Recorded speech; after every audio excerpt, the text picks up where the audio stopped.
মৰুহি মৰে পোহৰ হেৰুৱাই নিশাৰ শেৱালি। দেৱালে দেৱালে যেতিয়া ষড়যন্ত্ৰ, মোৰ বাবে পৰস্পৰৰ কুশল সংবাদেই যথেষ্ট। এয়া হিৰুদাৰ কথা। এটা ভয়ংকৰ হাহাকাৰ শূন্যতাৰ মাজত আমি বাস কৰিছো। অসূয়া অসন্তোষ বাঢ়িছে।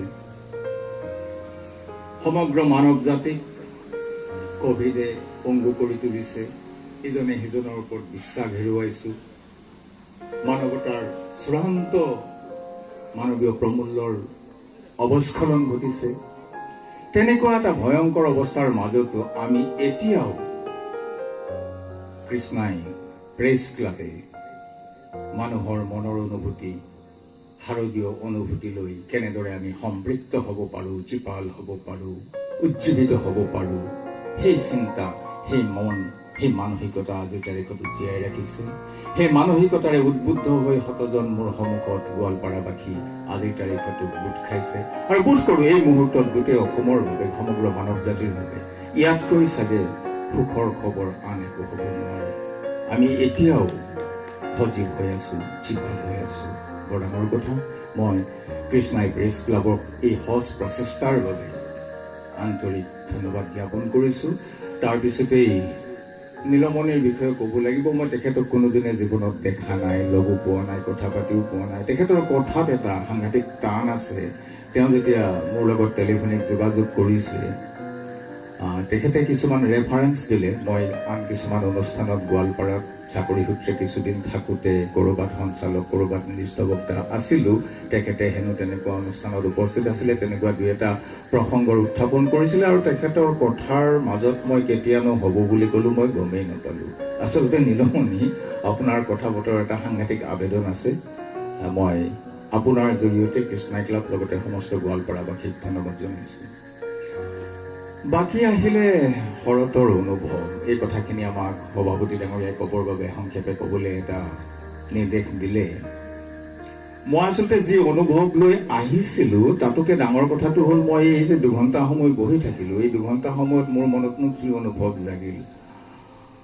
আৰু কথাটো এনেকুৱা হ'ল, চাকৰি সূত্ৰে যিহেতু মই প্ৰায় গোটেই অসমখনৰে বিভিন্ন ঠাইত আছো, মই কিছুদিনৰ বাবে লখিমপুৰত আছিলো। ঘিলামৰাৰ এজন একেবাৰে নিভাজ নিখাজ চহা গাঁৱলীয়া হোজা অসমীয়া মানুহ, তেখেত মিচিং সম্প্ৰদায়ৰ মানুহ। সেই বেচেৰাটো মোৰ চকুৰ আগত ভাঁহিয়ে বাৰে প্ৰতি জীৱনত বহুবাৰ এই মানুহজন মোৰ সন্মুখত ভাঁহিয়ে। যেতিয়াই মই কিবা দুবিধাত পৰোঁ, দুদুল্যমান অৱস্থা এটাত পৰোঁ, মই ইফালে যাম নে সিফালে যাম ক'ব নোৱাৰা এটা অৱস্থা হয়, সেই মানুহজন আহি মোৰ সন্মুখত উপস্থিত হৈ যায় ক'ব নোৱাৰাকে, মোৰ অজানিতে। মানুহজনৰ কথাটো এনেকুৱা আছিলে, তেখেতে চাইকেল লৈ ঘিলামৰাৰ পৰা লখিমপুৰৰ দূৰত্বটো আপোনালোকে জানে, আৰু আমাৰ দলে বাইদেউ জানিবই। তেখেতৰ সেইফালেই ঘৰ বুলি কোনোবাই কৈছিলে, আচলতে নহ'ব পাৰে দেই, মই নাজানো, মাফ কৰিব। 12 কিলোমিটাৰ 15 কিলোমিটাৰ মান হয় এনেকুৱা। তেখেতে চাইকেল লৈ আহিছে লখিমপুৰ টাউনলৈ, আৰু টাউনৰ মাজত ইমান দূৰ আহিলেই কিবা এটা খেলি মেলি লাগি তিনিআলিতে টাউনৰ মানুহজনক খুন্দিয়াই দিলে চাইকেলেৰে। এই খুন্দা খাই মানুহজন বাগৰি পৰিলে, আৰু বাগৰি পৰা মানুহজন টাউনখনৰ লোকেল মানুহ। তেওঁ এখেতক দেখিয়েই গম পালে এইটো গঞা মানুহ, হোজা মানুহ, দূৰৰ পৰা অহা মানুহ, টাউনৰ লোকেল মানুহ নহয়। গতিকে তেখেতৰ খঙত জ্বলি পকি উঠি ক'লে, চাইকেল চলাব নাজানো, দাঁত ছিঙি যাব। আৰু সেই মানুহজনে যিটো উত্তৰ দিলে, সেইটো লৈ আজি জীৱনৰ 25 বছৰ মই ভুগিয়ে আছো। তেখেতে ক'লে বৰ নম্ৰভাৱে, সেই হোজা মানুহজনে, দাদা চাইকেলটো চলাব নাজানো বুলিনো কেনেকে কবি, মইতো চাইকেলটো চলাই 12 কিলোমিটাৰ ঘিলামৰাৰ পৰা লখিমপুৰ পাই গলো, আৰু চলাব জানিম বুলিনো কেনেকে কবি, তোকতো খুন্দিয়াই দিলো। এই দুবিধাটো তেতিয়া মই শৰতৰ অনুভৱ মই কৰা নাই, নকৰো বুলিনো কেনেকে কম, অনুভৱ কৰিছো বাবেইতো ইয়ালৈ আহিলো ইমান দূৰৰ পৰা, মৰিগাঁৱৰ পৰা। আৰু অনুভৱ কৰিছো বুলিনো কেনেকে কওঁ। আপোনালোকৰ ইমানখিনি আমাৰ সুন্দৰ সুবক্তা বিশিষ্ট ব্যক্তিয়ে ইমান সুন্দৰভাৱে শৰতৰ অনুভৱৰ কথা ক'লে, মোৰ অনুভৱ কৰবাত উৰি গ'ল। এতিয়া মই এনেকুৱা লাগিছে মই ইয়াৰ পৰা নীৰৱে নীৰৱে বিদায় লৈ গ'লেই কথাটো ভাল হ'ব নেকি। যি হওক, তথাপি চমুকে কৈছো। কথাটো এনেকুৱা, কথাখিনি ইতিমধ্যে বহুবাৰ কৈছে কাৰণে মই যিমান পাৰি চেপি খুন্দি তাক চমুকে কৰিবলৈ চাইছোঁ।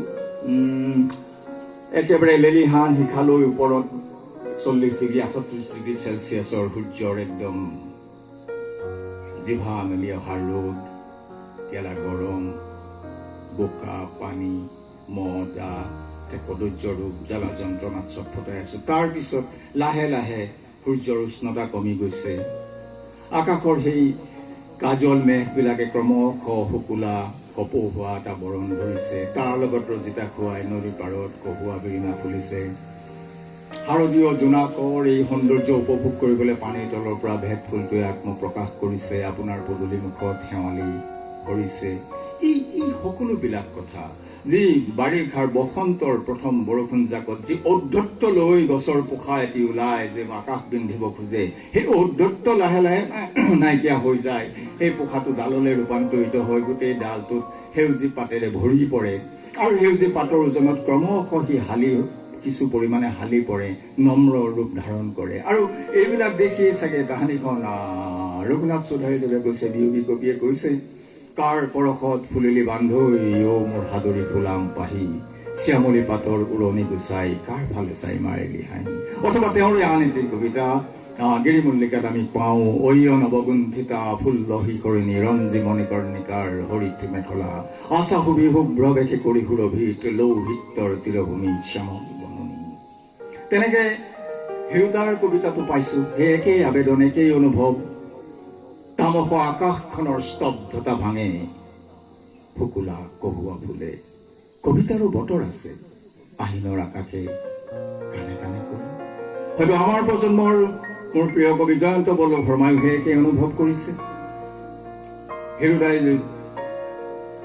বিহগী কবিয়ে যদি 1857 লিখিছিলে সেই কবিতা, 1977 লিখিছে হেৰুদাই, তেলে 2017 জয়ন্ত দাই লিখিছে, পশ্চিমৰ আকাশত আবেলিৰ বেলি সেউজীয়া সাৱটি কুঁৱলীৰ ৰেখ, হোৱা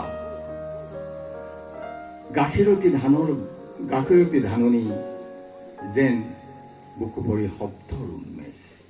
এই সকলোখিনি অনুভৱ অনুভূতি লৈ আমি বাৰে প্ৰতি এটা বস্তু দেখি আছো যে আহিন অথবা শৰৎকাল হৈছে সৃষ্টিৰ সমস্ত সম্ভাৱনাৰে জিলিকি থকা এটা মূৰ্তমান প্ৰতীক। আৰু বোধ কৰোঁ ব্যক্তিগতভাৱে মোৰ এইটো এটা চাৰিত্ৰিক গণ্ডগোল হ'ব পাৰে, মোৰ দৃষ্টিভংগীৰ গণ্ডগোল হ'ব পাৰে। মই এজনী পূৰ্ণ যৌৱনা গাভৰুতকৈ এগৰাকী বোৱাৰীক মই বেছি সৌন্দৰ্য দেখি পাওঁ। ঠিক তেনেকে আহিনৰ বতৰটো, আহিনৰ শৰৎকালৰ এই বতৰটোত আমি সেই বস্তুটো বিচাৰি পাওঁ, এগৰাকী বোৱাৰীৰ সৌন্দৰ্যৰে মূৰ্তিমান হৈ উঠে। এই সমস্ত সম্ভাৱনা লৈ বাৰে বাৰে শৰৎ আহি আছে আৰু তাকে লৈ বাৰে প্ৰতি সৃষ্টি হৈ আছে আমাৰ অনন্য সুন্দৰ গীত কবিতা। এতিয়া চমুৱাই আনিছো মই কথাখিনি, খুব চমুকে ক'ব খুজিছো, মানুহ বহুত আছে। শেষ পৰ্যন্ত যদি মোক আপোনালোকে আজিৰ তাৰিখত ইয়াত বহি থাকি এটা বাক্যত সোধে যে আপুনি কি অনুভৱ কৰিছে, তেতিয়াহ'লে মোৰ এটা বাক্যত কোৱা উত্তৰটো হ'ল, আমাৰ প্ৰতিগৰাকী কবি শিল্পীয়ে চিৰদিন নিজৰ শৈশৱৰ মাজতেই জীৱন অতিবাহিত কৰে। এটা 1 নম্বৰীয়া প্ৰশ্নৰ উত্তৰ মোৰ কাৰণে। চিৰদিন সকলো কবিয়ে নিজৰ শৈশৱৰ মাজতেই বিচৰণ কৰে। কেৱল শৈশৱৰ দিশ প্ৰস্থৰ যি জেওৰা জপনা, আমি সেইখিনি অলপ বহলাই দিছো। শৈশৱটোক আৰু অলপ বেছি আহল বহল কৰি দিছো। জীৱনৰ 40 বছৰ বয়সত এই অক্টোবৰৰ 11 তাৰিখে মই মোৰ জীৱনৰ 56 নম্বৰ জন্মদিন পালন কৰিছো। 55 বছৰ পালন বয়সীয়া এই মানুহটোৱেও সেই শৈশৱতেই বাস কৰিছো। আপোনালোকে যি কথা কৈ আছে, বিহগী কবি ৰঘুনাথ চৌধাৰীয়ে যিটো কথা কৈ গ'ল, সেই যে আপোনাৰ আজিৰ তাৰিখত আপোনাৰ পদূলিত শেৱালি ফুল ফুলা নাই। আমাৰ ৰয়ন্তীয়ে বৰ ধুনীয়া কথা এটা কৈছে, আমি গাঁৱত থাকো, হয় গাঁৱৰ 2-1ঘৰটাত আজিও আছে, কিন্তু যদি পাৰ্চেণ্টেজত উলিয়াবলৈ যাওঁ, মই জানো আজি 90% মানুহৰ কাৰো ঘৰৰ সন্মুখত শেৱালি ফুলা নাই। ভেট ফুল চাবলৈ আপোনাৰ ঘৰৰ ওচৰৰ বিলখন হয়তো আজি নাই। যদি আজিও আছিলো বা মই তাৰ পৰা আঁতৰি আহিছো। পথাৰৰ মাজৰ সেই বিশাল বট, অভিভাৱকৰ দৰে সেউজ ধাননিৰ মাজত থিয় হৈ থকা সেই বিশাল বট গছজোপাও নাই। তেনেহলে আপোনাৰ মাজত আছে কি? সেই ধূলিয়ৰী ফাগুনৰ বতাহজাকৰ আগে আগে দৌৰাৰ যি চঞ্চল চপল মনটো আজিৰ তাৰিখত এই পথাৰখনো নাই। সেই ধূলিয়ৰী বতাহত দৌৰি ফুৰাৰ সেই সুবিধাকণ আপোনাৰ মাজত নাই। তেনেহলে কি আছে? সেই গোটেইখিনি আছিল আপোনাৰ শৈশৱত। কেৱল শৈশৱৰ সেইখিনি প্ৰাণ প্ৰাচুৰ্য আপুনি কেৱল নিজৰ জীৱনত নিজৰ হৃদয়ৰ মাজত আবদ্ধ কৰি ৰাখিছে, আৰু তাকে কেৱল আজিৰ তাৰিখত ৰোমন্থন কৰি আপুনি নতুন নতুন সৃষ্টি কৰিছে।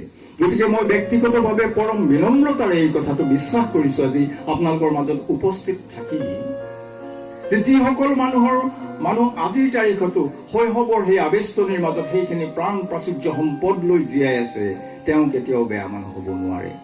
এটা কথা চাওকচোন, আজি কিছুদিন আমাৰ বাতৰি কাকতত এটা মিডিয়াত এটা কথা বৰকে আহি আছে, নীল নক্ষত্ৰ সন্তানজনৰ নাম। চিকিৎসক দম্পতীৰ সন্তান, টকা পইচাৰ অভাৱ নাই, অথচ তেওঁ আৰু কিবা দিবৰ কাৰণে তেওঁলোকে কি এটা চূড়ান্ত বেয়া কাৰ্যত লিপ্ত হল। আচলতে সেই মানুহজনে, মই এনেকে ভাবিছো আজি, যে তেখেতে যেতিয়া ল'ৰাটোৰ নাম ৰাখিছে নীল নক্ষত্ৰ, নীল নক্ষত্ৰ হিৰুদাৰ কবিতা এটা আছে, হয়তো তেওঁ পঢ়িছিল সেই কবিতাটো। ময়ো আকাশৰ দুৱাৰ ৰখীয়া আছিলো, মেঘ তৰা নক্ষত্ৰ খচিত আকাশলৈ চাই কেতিয়াবা গানো গাইছিলো হবলা, তেতিয়া মোৰ বয়স আছিল 20 বা ঠিক তেনেকুৱাই কিবা এটা। এই নীল নক্ষত্ৰৰ দেউতাকজনে ভাবক, তেখেতৰ পুতেকৰ নাম জুৱেল ৰখা নাই, নীল নক্ষত্ৰ ৰাখিছে। কিন্তু তাৰ পিছত সেই মানুহজন শৈশৱৰ সেই প্ৰাণ প্ৰাচুৰ্য অনাবিল সম্পদ লৈ নিজক আবদ্ধ নাৰাখি তেওঁ যৌৱনত সোমাল, প্ৰাপ্তবয়স্ক হল, মেটেৰিয়েল গৰ্জিয়াছনেছৰ চিন্তা আহিল, আৰু নিজৰ পুতেকক তেখেতে আৰু ডাঙৰ কিবা আসনত অধিষ্ঠিত কৰিবলৈ এই অভিপ্ৰায় ৰচনা কৰিলে। গতিকে মই পৰম বিনম্ৰতাৰে বিশ্বাস কৰিছো আপোনালোক সকলোৱে নিজৰ শৈশৱৰ মাজতেই থাকক। এটা অকমান শায়েৰী শুনিব পাৰো। ये दौलत भी ले लो, ये शहरत भी ले लो, भले मुझसे छीन लो मेरी जवानी, मगर कोई तो लौटा दे मुझे बचपन का वो साबन, कागज का वो कश्ती, बारिश का वो पानी। কোনোবাই মোৰ পৰা মোৰ ধন সম্পত্তি কাঢ়ি লৈ যোৱা, মোৰ যৌৱন কাঢ়ি লৈ যোৱা, সকলো লুটি নিয়া, কিন্তু তাৰ বিনিময়ত কোনোবাই মোক উভতাই দিবানে? মোৰ শৈশৱৰ সেই শাওন ভাদ, সেই বৰষুণ জাক, সেই বৰষুণৰ পানী চোতালৰ পানী পতাৰে উঠি যোৱা, তাত আমি কাগজৰ নাওখন খেলিছিলো, কাগজৰ নাওখন উঠি যায়, সেই বচপন কা সেই বাৰিছ কা পানী কোনোবাই মোক উভতাই দিব? আচলতে উভতাইতো বাস্তৱিকতে কোনেও নোৱাৰে, কিন্তু সেই অনুভৱখিনি যাৰ মনত আছে, মই ভাবো সেইজন মানুহ কেতিয়াও নীল নক্ষত্ৰৰ বাপেক হ'ব নোৱাৰে। আজি কিছু বছৰ আগতে পঢ়িছিলো, টকাৰ বান্দিলেৰে ৱাল গাঠিছে, নামটো আজিও দুৰ্ভাগ্যবশতঃ মনত থাকি গ'ল, থাকিব নালাগিছিল, মহৎ তালুকদাৰ। তেখেতৰ নামটো ভাবক, মহৎ। তেখেতৰ মাক দেউতাকৰো চাগে এই সপোনখিনি আছিল, নীল নক্ষত্ৰৰ মাক দেউতাকৰ দৰেই ভাল চিন্তা কৰিছিল, কিন্তু তেওঁলোক শৈশৱৰ সেই অনাবিল সম্পদখিনিৰ মাজত আবদ্ধ নাথাকি সেই শৈশৱৰ জেওৰাখন ভাঙি সেই অনুভূতিখিনিক অতিক্ৰম কৰি তেওঁলোকে যৌৱনত প্ৰৱেশ কৰিলে, প্ৰাপ্তবয়স্ক হল, আৰু যাৰ কাৰণে তেওঁ টকাৰ বান্দিলেৰে ৱাল গাঁঠিব পৰা অৱস্থা এটালৈ গতি কৰিলে। মই মৰিগাঁৱৰ পৰা আহি থাকোতে একো ভাবি থকা নাছিলো, আহি যে অকমান ইয়াতে সময় পালো, মোৰ প্ৰিয় কবি বিশিষ্ট বন্ধু জয়ন্ত দাৰ ঘৰত মই 2 ঘণ্টা জিৰণি লোৱাৰ সুবিধা এটা পালো। তেতিয়া কিবা কম বুলি ভাবিছিলো, আহি দেখিলো কথাবিলাক আকৌ বেলেগ ধৰণৰ হল। এইখিনি কথা ঘপককে এতিয়াহে ভাবি পেলাই কলো, যদি কিবা বঢ়া টুটা হল তাৰ বাবে মাৰ্জনা কৰিব। আৰু সকলোৰে আমাৰ মাজত ভালে কেইগৰাকী চিকিৎসক আছে, প্ৰশাসনীয় বিষয়া আছে, মই কিন্তু তেওঁলোকে যেন মোক দুখ চোখ নধৰে, গালি চালি নেপাৰে, মই কিন্তু এটা বেয়া কথা কৈ বিদায় ললো দেই। যিখিনি স্বাস্থ্য সম্পৰ্কীয় সাৱধানতা সচেতনতা ল'ব লাগে লওক, কিন্তু মিডিয়াৰ জৰিয়তে যি বাৰে প্ৰতি মৃত্যু ভয় আমাৰ মূৰত সুমুৱাই দি দি আমাক পংগু কৰি থকা হৈছে, এই চিন্তাটো আজিৰ তাৰিখৰ পৰা বাদ দিয়ক। এদিন সকলোৱে মৰিম, মৰাৰ দিনা মৰিম, জীয়াই থকালে মানুহৰ দৰে জীয়াই থাকিম, এটা অৱৰুদ্ধ হৈ পলুৰ জীৱন। আজি সময় বেছি হৈছে, মই কবিতা চবিতা একো নপঢ়ো, আমিবোৰ পলু হোৱা নাইনে? পলুক কোনেও আবদ্ধ নকৰে, পিঞ্জৰাত নোসোমায়, পলু মুক্ত হৈ থাকে গছৰ ডালত। কিন্তু পলুৱে নিজেই আঠা লগাই লগাই লগাই এটা আৱৰণ সৃষ্টি কৰি সেই আৱৰণটোৰ মাজত, সেই খোলাটোৰ মাজত নিজেই নিজকে অৱৰুদ্ধ কৰি তোলে। আৰু সেই হাহাকাৰ শূন্যতাৰ মাজত পলু নিজেই ছটফটাই থাকি এটা সময়ত মৃত্যুবৰণ কৰে। আজি সুদীৰ্ঘ 7 মাহ ধৰি পলুৰ দৰে জীৱন যাপন কৰিবলৈ আমাক বাধ্য কৰা হৈছে। মই ছচিয়েল মিডিয়াতো লিখিছো এই কথাটো। কোনো প্ৰয়োজন নাই। সাৱধানতা লওক, আপুনি মাস্ক লগাওক, ছচিয়েল ডিষ্টেন্স মেইনটেইন কৰক, হাতখন ধুব লাগে, এইবিলাক কৰক। কিন্তু আমি আবদ্ধ হৈ কিয় থাকিম? কিহৰ কাৰণে কেৱল এটা মৃত্যু ভয় চকুৰ আগত ৰাখি আমি মানৱ সভ্যতাৰ ডাইমেনশ্যন সলনি কৰিম? মোক চিনাকি দিওঁতে নাটকৰ কথা কৈছে, এটা সৰু 2 লাইনৰ কথা এটা কৈছো। আৰ্গুমেণ্ট চলিছে ল'ৰা আৰু ছোৱালী কেৰেক্টাৰটোৰ মাজত। ছোৱালীজনীয়ে কৈছে, তুমি কি ভাবিছা তুমিয়ে মৰিবা নেকি? আমি কি নমৰিম নেকি? আমিওতো মৰিম এদিন। ল'ৰাজনে কৈছে, শুনা, তোমাৰ মৃত্যু তোমাৰ পৰা কিমান দূৰত তুমি নাজানা, সেইবাবেই তুমি নিশ্চিন্ত। কিন্তু মোৰ মৃত্যু মোৰ চকুৰ আগত সমাগত, আৰু সেইবাবেই মই উদ্বেগিত। পাৰ্থক্য ইমানেই। গতিকে আমাৰ সকলোৰে মৃত্যুটো অনিশ্চিত, কোনোবা দিনা কৰবাত হ'ব। মোৰ অতি মৰমৰ দাদা চিন্ময় দাক আমি ইতিমধ্যে হেৰুৱালো। তেনেকুৱা কথা আৰু হ'ব পাৰে, যদিও কামনা নকৰো, হ'ব পাৰে। কিন্তু মোৰ আপোনালোকৰ প্ৰতি আবেদনটো হ'ল, আপোনালোক মানুহ হৈ থাকক, পলু হৈ থাকিব নালাগে।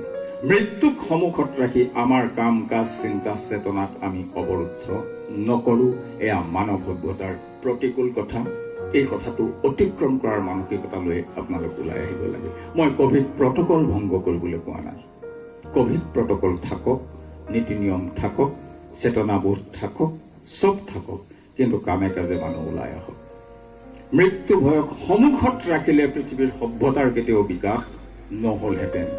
এৰোপ্লেনখন উৰাই গলে তাৰ পৰা সৰি পৰি মৰিম, সৰি পৰিলে বাচাৰ কোনো চান্স নাই, এনেকে মানুহে ভবা হলে এৰোপ্লেনৰ সৃষ্টি নহলহেঁতেন। সাগৰৰ পাৰত বহি আছিলে ভাস্কো দা গামা, তেতিয়া কোনো মোবাইল কিবা ৰাডাৰ একো আৱিষ্কাৰ হোৱা নাছিল। হঠাৎ মানুহটোৰ মনত খেয়াল আহিল, এই সীমাহীন জলৰাশি এই পাৰে মই বহি আছো, সেই পাৰে বা কোন আছে? বছ কাঠ কেইটামান জোৰা টাপুলি মাৰি উঠি দিলে পালেহি বুলি কথা। সাগৰীয় পথ এটাৰ সৃষ্টি হ'ল। এই বিশাল সমুদ্ৰত মই হেৰাই যাম, মোৰ ডেড বডি কোনেও বিচাৰি নাপাব, এনেকে চিন্তা কৰা হলে জাহাজ নিৰ্মাণ নহলহেঁতেন, সাগৰীয় পথটোৰ উদ্ভাৱন নহলহেঁতেন। 1968 চনত মাইকেল কলিন্স চন্দ্ৰপৃষ্ঠলৈ নগলহেঁতেন, আৰু স্পেচ ৰিচাৰ্চ কথাটো আজিৰ তাৰিখলৈ আৰম্ভ নহলহেঁতেন। যদি তেওঁ ভাবিলেহেঁতেন আকাশ পৃষ্ঠত মহাশূন্যত মই হেৰাই গলে মোৰ ডেড বডি, মোৰ অস্থিও কোনে বিচাৰি নাপাব, সেই মৃত্যু ভয়টো তেওঁ মনত ৰখা হলে চন্দ্ৰপৃষ্ঠ জয় কৰা নহলহেঁতেন, স্পেচ চেণ্টাৰ আজিৰ তাৰিখত স্থাপন নহলহেঁতেন। মৃত্যু ভয়ক অতিক্ৰম কৰি মৃত্যু হ'ব আমি জানো। মৃত্যু ভয়ক মনত ৰাখি, চিন্তা চেতনাত ৰাখি আপোনালোকে যেনেকে আগতে চলিছিল তেনেকে চলাচল কৰক, কাম কাজ আৰম্ভ কৰক। আপোনালোক সকলোৰে শুভ হওক। ধন্যবাদ। শুভৰাত্ৰি।